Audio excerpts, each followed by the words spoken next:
नया बिस्मिल हूं मैं, वाकिफ नहीं रस्मे शहादत से। नया बिस्मिल हूं मैं, वाकिफ नहीं रस्मे शहादत से। बता दे तू ये जालिम तड़पने की अदा क्या है।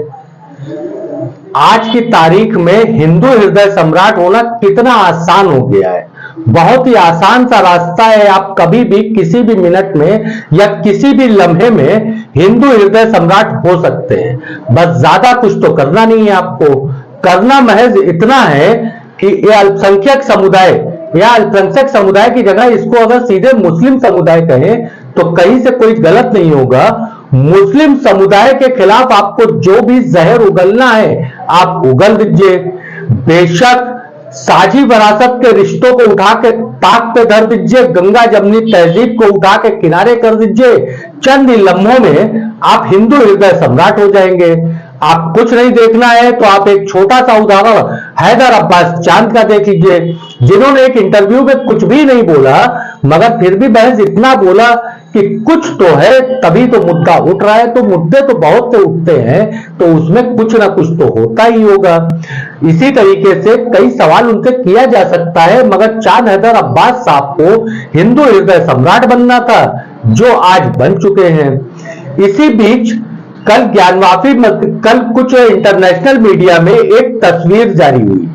तस्वीर वायरल करते हुए पोस्ट जो है इंटरनेशनल मीडिया में इस तरीके की सामने आई जिसमें यह दावा किया गया कि ज्ञानवापी मस्जिद के तहखाने में 31 जनवरी को मिले पूजा के अधिकार और पूजा की अनुमति के बाद वहां पे वाराणसी के मंडलायुक्त कौशल राज शर्मा ने स्वयं पूजा अर्चना किया था। इस तस्वीर को जारी करते हुए आज ज्ञानवापी मस्जिद की देखरेख करने वाली संस्था अंजुमन इंतजामिया मसाजिद कमेटी के ज्वाइंट सेक्रेटरी एसएम यासीन ने कहा कि इस तस्वीर को कोई भी गलत साबित करने की कोशिश ना करे, क्योंकि इस तस्वीर में वो खंबा भी ज्ञानवापी मस्जिद का दिख रहा है जिस खंबे का जिक्र जो है एएसआई ने अपनी रिपोर्ट में किया है। ज्ञानवापी मस्जिद का इंतजाम करने वाली संस्था अंजुमन इंतजामिया मसाजिद कमेटी के ज्वाइंट सेक्रेटरी एसएम यासीन ने इस तस्वीर को जारी करते हुए अपना दिल का बयान और दिल का दर्द बयान करते हुए कहा कि कल दिन भर एक तस्वीर भारत ही नहीं विश्व के अनेक भागों में चर्चा का विषय रही कि भारत के शहर वाराणसी की ज्ञानवापी मस्जिद की सुरक्षा हेतु स्थापित बैरिकेडिंग को सर्वोच्च न्यायालय में दाखिल शपथ पत्र से भी साबित थी। उसको 31 जनवरी 2024 को अपनी विदाई के कुछ घंटे पूर्व एक जिला जज ने हटाने और मस्जिद के नीचे दक्षिणी तहखाना में 7 दिन में पूजा पाठ कराने का आदेश पारित किया। वाराणसी के अधिकारीगण ने सर्टिफाइड कॉपी मिले बगैर ही रात के अंधेरे में बैरिकेडिंग कटवाकर मूर्तियां बाहर से अंदर ले गए और पूजा पाठ श्री शास्त्री द्वारा संपन्न कराया गया। इन सब का सबसे शर्मनाक पहलू यह है कि इस जघन्य अपराध में बनारस में तैनात सभी चपरासी सेवादार से लेकर के मंडलायुक्त डीएम, सीपी, डीजीपी, सीआरपीएफ के लोग, मजिस्ट्रेट, पूर्व कार्यपालक अधिकारी सुनील वर्मा, मौजूदा कार्यपालक मिश्रा, डीओ, सीओ, एसीपी और पुलिस के सिपाही इस जघन्य अपराध में साक्षी ही नहीं भागीदार भी बने। इन सब ने पूरे अल्पसंख्यक समुदाय का विश्वास खो दिया। मस्जिद एक झटके में असुरक्षित हो गई।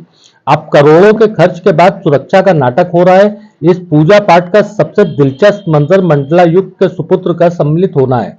यह सब हमने सुना था, लेकिन एक वरिष्ठ पत्रकार श्री वेंकटेश रामकृष्णन ने, जो इस समय दुबई में हैं, उनके द्वारा भेजे गए लेख और संबंधित फोटो से रूबरू हुए। इंसाफ ने 31 जनवरी की रात में दम तोड़ दिया। विश्वास का जनाजा निकलते देखा। हमारी आह जरूर रंग लाएगी इंशाअल्लाह। संपूर्ण कहानी नीचे दी गई तस्वीर सच बयान कर रही है। कोई भी इस तस्वीर को जो कि तहखाने के अंदर से ली गई है गलत साबित ना करने का साहस करे, क्योंकि तहखाने का खंबा अपनी जगह एएसआई की रिपोर्ट में वर्णित है। संविधान और इसकी महत्ता को तार तार होते देखा है। एसएम यासीन, संयुक्त सचिव, अंजुमन मसाजिद इंतजामिया कमेटी। बात तो सिर्फ यही खत्म नहीं होती है। हमने आपसे कहा था कि आपको हिंदू हृदय सम्राट बनना है तो बहुत ज्यादा कुछ करने की जरूरत नहीं है। चंद नफरतों के बीज को आपको सड़कों पे छिड़कना पड़ेगा। ऐसी नफरत का एक वीडियो आज सोशल मीडिया पे कल रात से वायरल हो रहा है। इस वीडियो को देखने के बाद ताज्जुब तो ये होता है कि इस तरीके के लोग बनारस में आके यहां की आबो हवा को खराब कर रहे हैं। इस वीडियो को जरा सा गौर से देखिए। इस वीडियो में जो सज्जन है वो अपने आप को तपस्वी छावनी का पीठाधीश्वर कह रहे हैं। हम उनके दावों को इनकार भी नहीं करते, ना ही उनके दावों का समर्थन करते। बेशक इस वीडियो में उनके शब्द निहायत ही गलत तरीके के हैं, निहायत ही गैर तहजीबदार शब्द हैं। किसी भी धार्मिक गुरु को, किसी भी धर्म से संबंधित हो, मैं हिंदू धर्म के कई जो है धार्मिक गुरुओं से बहुत अच्छे हमारे संबंध है, उनसे अक्सर हमारी बातचीत होती है। किसी भी धर्म गुरु के मुंह से आज तक मैंने ऐसा शब्द नहीं सुना है। उम्र का एक पड़ाव तो मेरा भी गुजर गया है और सेकेंड इनिंग चालू हो गई है, और बचपन से ही सभी समुदायों के बीच में मेरा उठना बैठना रहा है। साझी विरासत हमको बचपन से सिखाई गई है। किसी भी धर्म गुरु के मुंह से इस तरीके के शब्द नहीं सुने जिस तरीके के शब्द ये सज्जन विश्वनाथ कॉरिडोर के ठीक बाहर खड़े होकर के बोल रहे हैं, और ये वीडियो सोशल मीडिया पे वायरल हुआ। आप इस वीडियो को गौर से देखिए। जय श्री राम। अयोध्या से मैं तपस्वी छावनी पीठाधीश्वर जगत गुरु परमहंस आचार्य।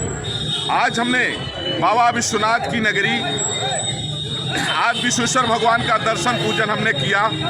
जहां बड़े नंदी तपस्या कर रहे हैं उसी के ठीक सामने बजू खाना बना हुआ है, जहां पर ये हरामखोर साले जो है आ करके वहीं थूकते थे, हाथ पैर धोते थे।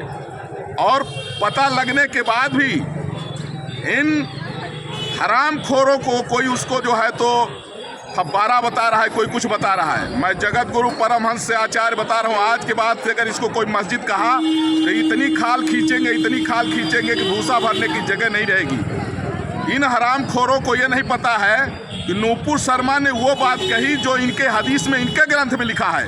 तो पूरा न जाना कितने आतंकवादियों में मर्चा लग गया। और जो सनातनियों का केंद्र है, ये हरामखोर यहाँ आके नमाज पढ़ते हैं। मैं जगत गुरु परमहंस से आचार्य बोल रहा हूँ कि औकात में रहो। अगर आज विश्वेश्वर का अपमान हुआ तो तुम्हारी नस्लें जो है गायब हो जाएंगी। मैं बाबा विश्वनाथ की नगरी से ये घोषणा कर रहा हूँ, जिनको मिर्चा लगे वो घर वापसी कर लेना। हर हर महादेव। ये बाबा विश्वनाथ की नगरी, सब लोग खड़े हैं। अब पूरे दुनिया के जितने आतंकवादी हैं और जितने जिहादी हैं, जिनको लगता है कि ये फब्बारा है, उन हरामखोरों को मैं बता रहा हूं कि सुधर जाना, नहीं सुधार दिए जाओगे। अब आप खुद सोच करके बताइएगा कि क्या ऐसे लोगों के ऊपर प्रशासन कोई कार्रवाई कर सकता है? बिल्कुल नहीं कर सकता है साहब, और ना ही करेगा प्रशासन कार्रवाई। इनको नफरत फैलाने के लिए क्या कोई स्पेशल अनुमति मिली है? अगर ज्ञानवापी मस्जिद और सोशल मीडिया, इंटरनेशनल मीडिया पे वायरल हुआ ये तस्वीर, जो तस्वीर का जिक्र जो है एसएम यासीन ने किया था, ये तस्वीर अगर सही है, उनके दावे अगर सही है, तो फिर ऐसे लोगों को तो बल मिलता है कि ये नफरत भी सड़क पर फैलाते रहे। कौन इनको रोकेगा और क्यों रोकेगा? कोई रोकने वाला नहीं है। सबसे कमजोर तबका है, आप उसको जितनी चाहे उतनी गाली दे सके। तपस्वी महाराज जो है वो खाल खींच करके भूसा भरने लायक भी नहीं छोड़ेंगे, ये भी हो सकता है। वो कर सकते हैं, शक्ति है उनके पास, विशेष शक्ति। थोड़ा सा इसी शक्ति का इस्तेमाल हमारे दुश्मन मुल्क, पड़ोसी कमजोर पाकिस्तान के लिए भी तपस्वी जी कर देते। काश ऐसी शक्ति का इस्तेमाल कुछ चीन के लिए भी कर देते और हमारे मुल्क के दुश्मनों, आतंकवादियों के लिए भी कर देते। और ये जिहादी लफ्ज जो है कोई ऐसा नहीं है, तपस्वी जी का खुद का निकाला हुआ है। एक तलवार हाथों में लेकर के हमेशा नफरत का बीज बोने वाला एक न्यूज एंकर चैनल पे खड़े होकर के मुस्लिम समुदाय को कुल्लम कुल्ला जिहादी कहता है, और उसको लोग देखते हैं, उसको लोग पसंद करते हैं। तो आप खुद सोचिएगा कितना आसान हो गया है हिंदू हृदय सम्राट बनना। मगर इन सब के बीच में एक याद रखिएगा एक बात, कि नफरतों का बीज अगर दिल के अंदर बोया जाता है तो ये बीज अपनी फसलें देंगी और फसलें कहीं और नहीं जाएंगी। राहत इंदौरी साहब का बहुत प्यारा सा कलाम है कि लगेगी आग तो आएंगे कई घर सदमे, इस गली में सिर्फ मेरा मकान थोड़ी है। मैं तारिक आजमी, अल्लाह हाफिज।